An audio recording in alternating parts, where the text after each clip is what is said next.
So with that, we'll turn it over to Dr. Ellen Ochoa, the Johnson Space Center Center Director. Ellen? Thank you, and thanks everybody for coming today. Today's events are part of a series of activities that we're doing this year at JSC that really focus on what we are doing and also what we need to be doing to pioneer space and eventually get humans to Mars. Hi, I'm Dustin Chase with NewsFix in Houston, and my question is for the two cast members. After seeing and touring the facility today, is there anything that you've learned or seen that you wish that you would have known before starting to film the Martian?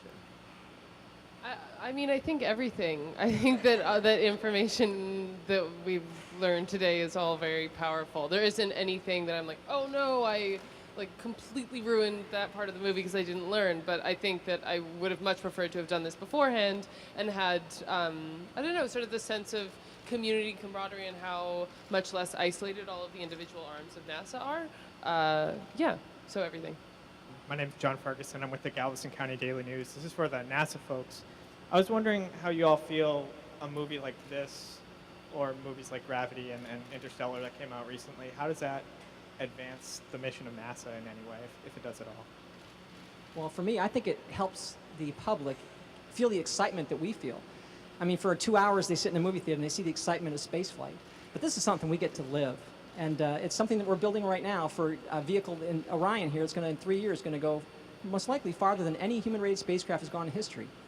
And yeah, the launch is 3 years from now, but right now we're working on it. There's people that are building it in Michoud, and there's people that are working on how we fly it, how we man it, the things we do when we're there. And it's an ongoing process that we are really excited about. So we love these movies that let people take a little peek of what we get to experience.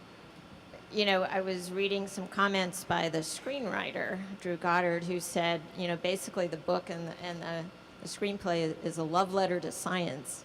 And, you know, I think for those of us that do science and engineering, it's just really interesting and fun to be able to see a storyline that portrays the things that you can accomplish when you have a science and engineering background. And I don't know if, Camille, you want to make a couple comments about some of the science that we're doing today on ISS, which, you know, it's just amazing the range of things that we're doing there. Yeah, so the ISS, what I love about something like this is that it provides us the opportunity to share with the general public and with the media all the amazing things that we are doing, and especially on the International Space Station, that is a science lab in space, a test bed to allow us to do groundbreaking research and advancements in technology demonstration. It really, really helps us to share with the public all the benefits that we're doing with the research. Hi, Robert Perlman with Space.com and CollectSpace.com for Sebastian.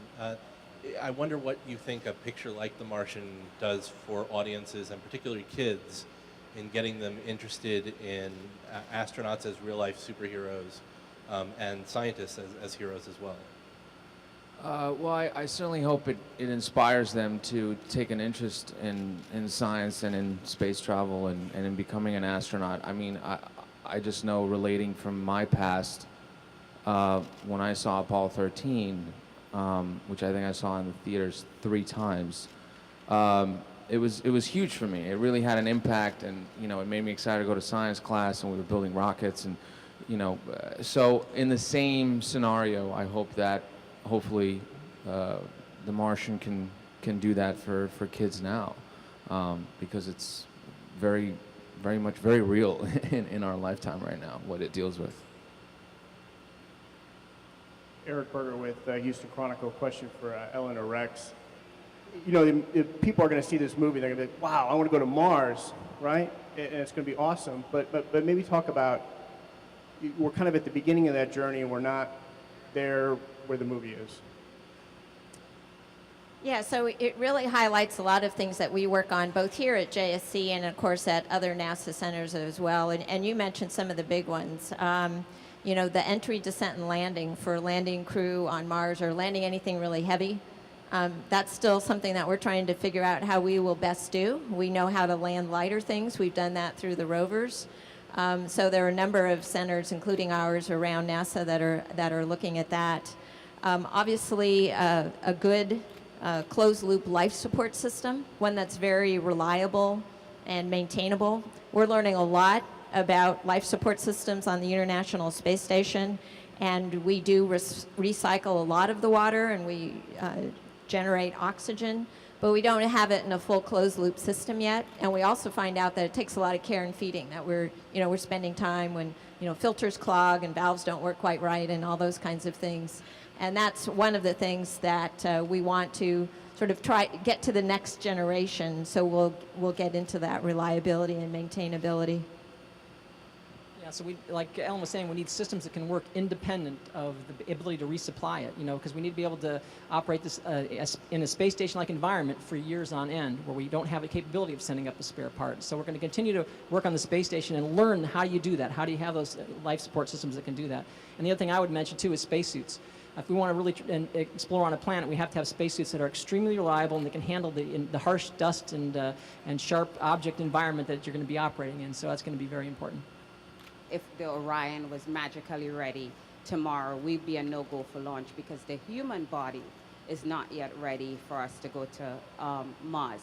And so we use the ISS, the one-year mission is a major step for us in understanding human adaptations in space over a long period of time. So it's not just the technologies, but the human systems too that are critical, and the ISS is a crucial step in that direction. Kevin Reese with KHOU, the CBS affiliate here in Houston, for Sebastian and McKinsey. You talked this morning about how great it was to work with someone as brilliant as Ridley Scott, to work on the sets that you got to work on, how elaborate they were. But your honest opinion, to see this firsthand, the tour you had today, to sit next to a capsule that is the one that will go someday, what's it like for you? To see it firsthand, experience it somewhat for real? I mean, it's,